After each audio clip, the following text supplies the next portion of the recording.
ግን በጣም የሚገርማችሁ ደህንነታችን ተጠብቆ እንድንኖር የሚያደርግ የነፍሳችን ጠባቂ እግዚአብሔር አምላክ ነው። ደስ አይል? ልክ መኪናዋ ስትነካ እንደሚጮህ እኛ ስንነካ እናንተን የሚነካ የአይኑን ብሌን እንደሚነካ ነው ይላል። አይገርም? ከሱ የበለጠ አስተማማኝ ጠባቂ አለ? በግ ያረባል ሰው፣ ግን ይኸው ለበዓል ይሸጣቸዋል። አሁን ለገና እኮ ይሸጣሉ በጎቹ።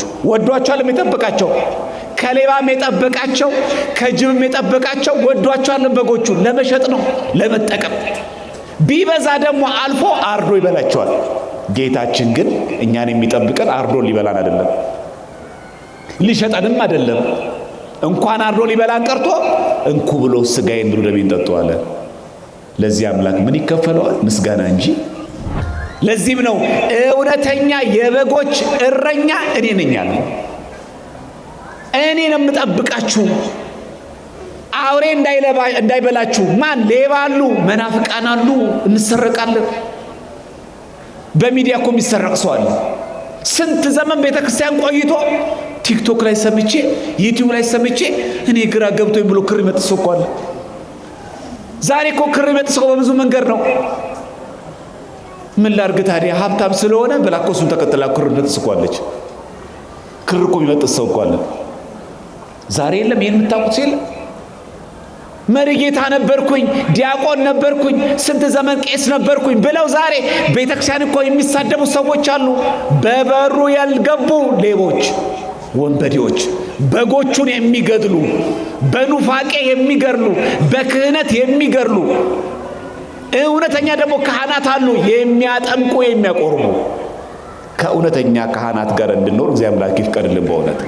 አው ተኩላ በበዛበት ሌቦች በበዙበት ወቅት ጥበቃ ያስፈልገናል። ስንገባ አደግድገን የምንገባው ጎንበስ ዝቅ ብለን አይገባኝም፣ ያንተ ቤት ቅዱስ ንጹህ ነው፣ እኔ ግን ንጹህ ቅዱስ አይደለሁም፣ በንስሐ ሕይወት አልመላለስም፣ ይቅር በለኝ ያለን እንገባለን። ከዛ ስንሳለም ቅድም ባልነው ሂደት ነው የምንሳለመው። ደረጃውን እንሳለማለን። ከዛ ሁለቱን ምሰሶች የበሩን እንሳለማቸዋለን። ከዛ በሩን፣ ከዛ እንሰግዳለን። የቤተ ክርስቲያን የቅዳሴ አንድምታ ላይ የቅዳሴ ታሪክ ክፍል ላይ ይሄ ሙሉ በዝርዝር ተቀምጧል። የኛ ቤተ ክርስቲያን ዝም ብላ እገሌ እንደዚህ ያለ አይደለም፣ በመጽሐፍ የሰፈረ የተዘገበ ያለና እውነተኛ የበጎች በር እሱ አምላካችን ስለሆነ እውነተኛ የበጎች በር ክርስቶስ መሆኑን አምነን በሩን እንስማለን። የቤተ መቅደሱን በር ምን ሰው ለዚህ ነው ነገራችን። ሴቶች በሴቶች ወንዶች በወንዶች ብንሳለሙ ማለት ነው። ክርስትና እኮ ሲያነሳ አንድ ሰው ለዚህ ነፍስ ተጠያቂ ነኝ እያለ ነው።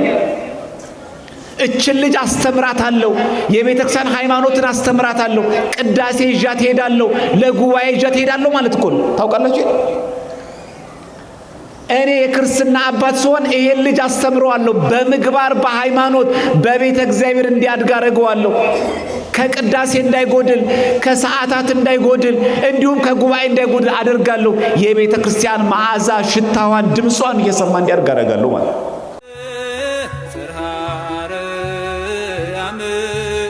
ክብርሽ ገናና ነው ለዘላለም።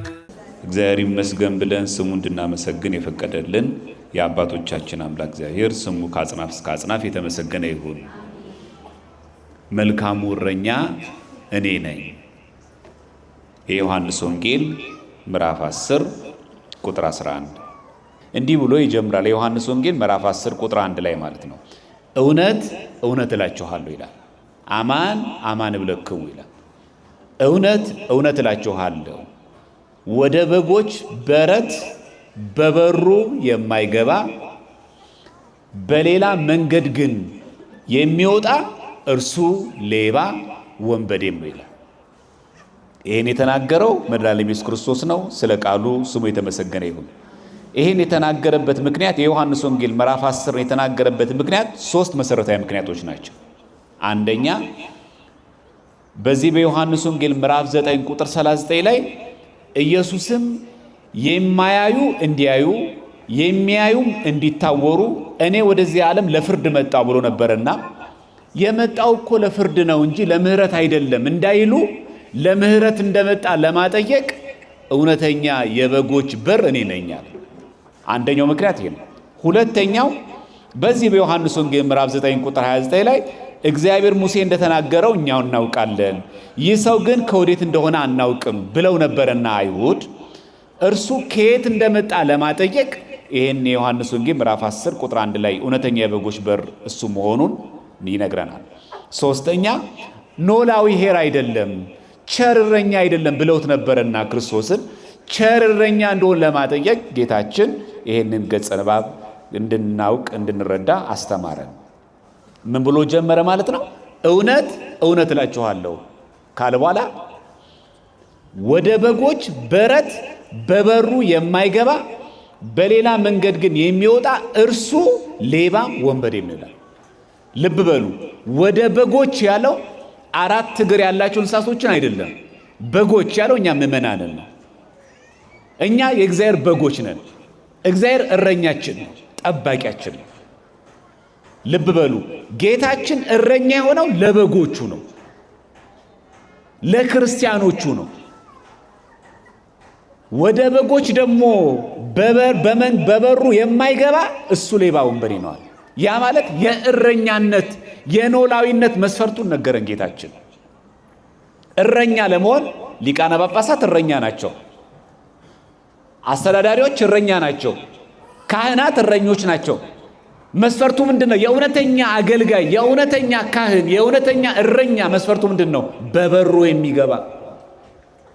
በሌላ መንገድ የሚገባ ግን ሌባ ነው ወይም ወንበዴ ነው አለ። ምን ማለት ነው? ያነጋገር በበሩ የሚገባ አለ፣ እሱ መልካም እረኛ ነው። በበሩ ደግሞ የማይገቡ ሌቦች አሉ ነው። ግልጽ ነው ሐሳቡ። በበሩ የማይገቡት ሌቦቹ ምን እንደሚፈልጉ እናውቃለን። ሌባን ሌሊት መጥቶ የሚሰረስረው ምን ለማጥቃት ነው? ሊጠቅመን አይደለም አይደል? የጎደለ ነገር ሊሞላልና እንደሚመጣው ሊጎዳ፣ ሊያጠፋ፣ ሊገድል ነው። በበሩ የማይገቡ ሌቦች እንዳሉ እንድናውቅ ጌታችን ነገረን። ይህንን ዮሐንስ አፈወርቅ ሲተረጉም የዮሐንስ ወንጌልን በሩም እሱ ነው ይላል። በሩም እሱ ነው፣ የበሩም ደግሞ ባለቤትም እርሱ ነው ይላል። ከዛ ቀጥሎም እንደሚለው በበሩ የሚገባ ግን የበጎች እረኛ ነው። በምኑ የሚገባ? በበሩ የሚገባ፣ በእውነተኛው በር የሚገባ እሱ የበጎች እረኛ ነው።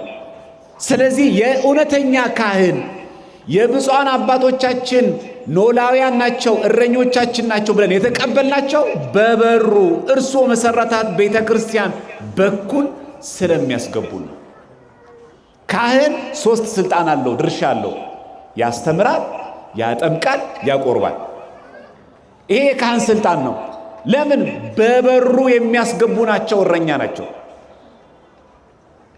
ጌታችን ደግሞ ሊቃነ ካህናት የካህናት ሁሉ አለቃ ሊቀ ካህናት ስለሆነ እውነተኛ እረኛ እኔ ነኝ ያለበትን ሲያስረዳ ለእርሱ በረኛው ይከፍትለታል።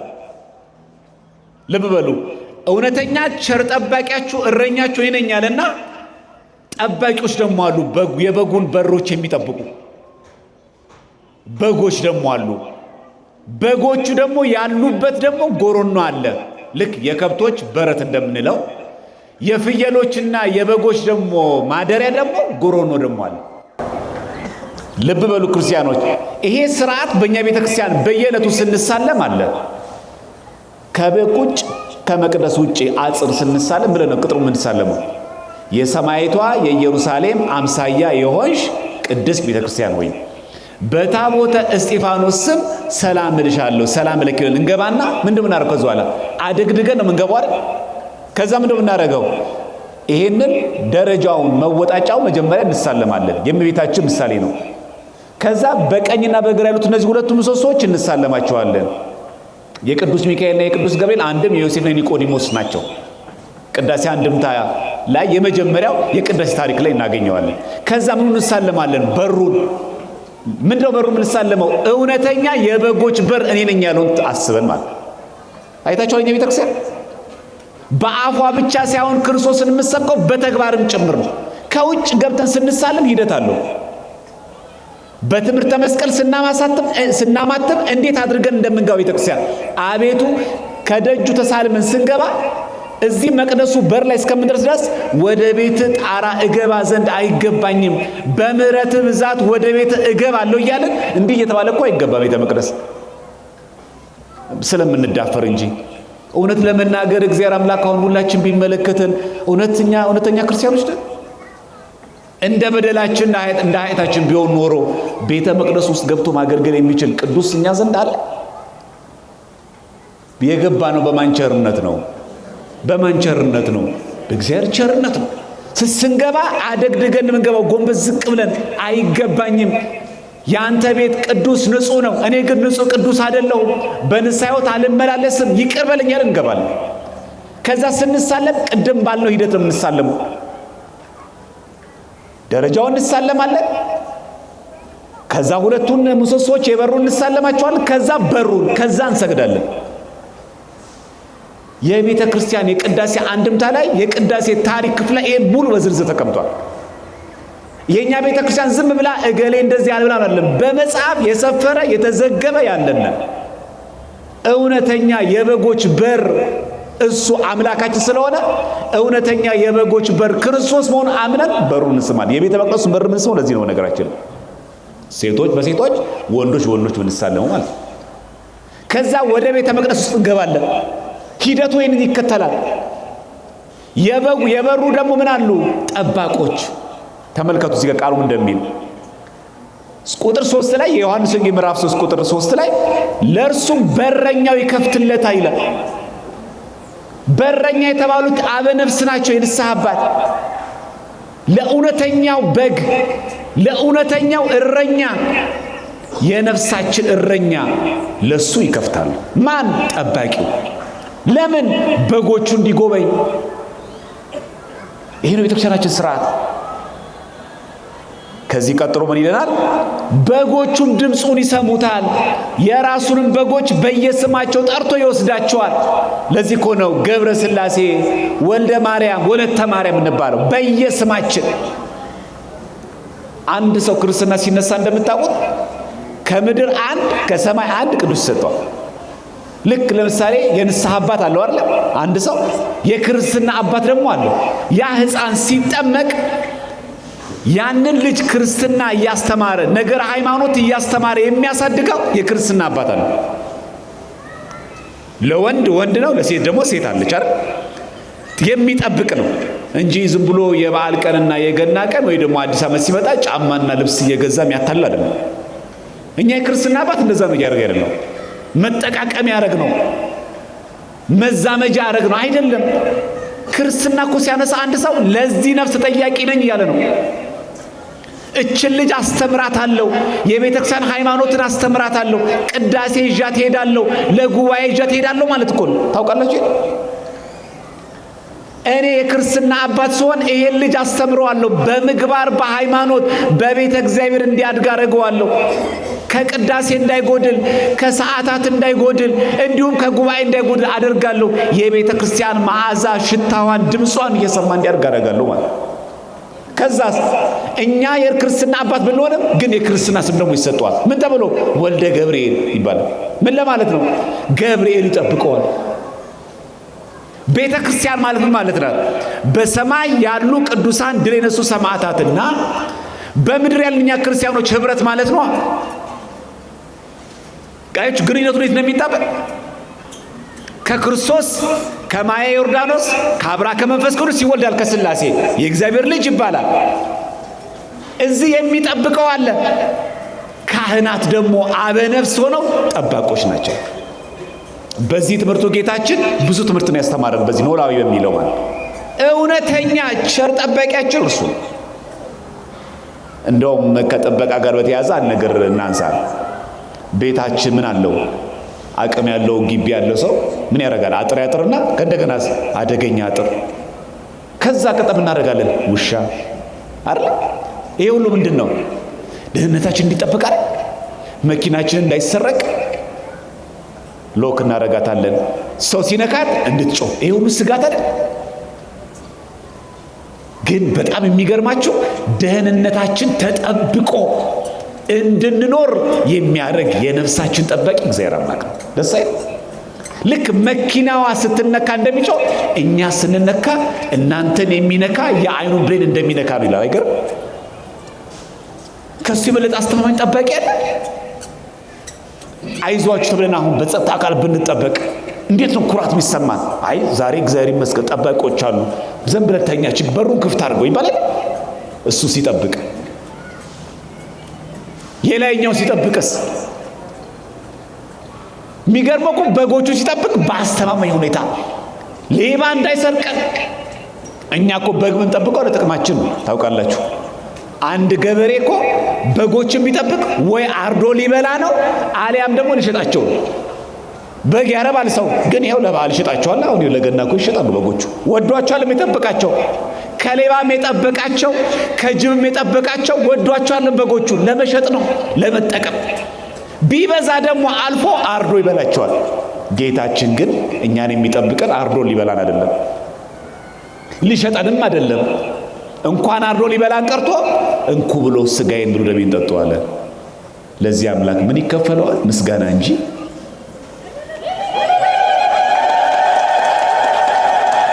እውነተኛ ቸር ጠባቂ ማለት አምላካችን አይታችኋል። አርዶ የማይበላን አረ እንካችሁ ብሉን እኮ ነው ያለው። እውነት ለዚህ ነው መልካሙ እረኛ እኔ ነኝ አለ። እናንተ እንደምታውቁት እረኛ አይደለም።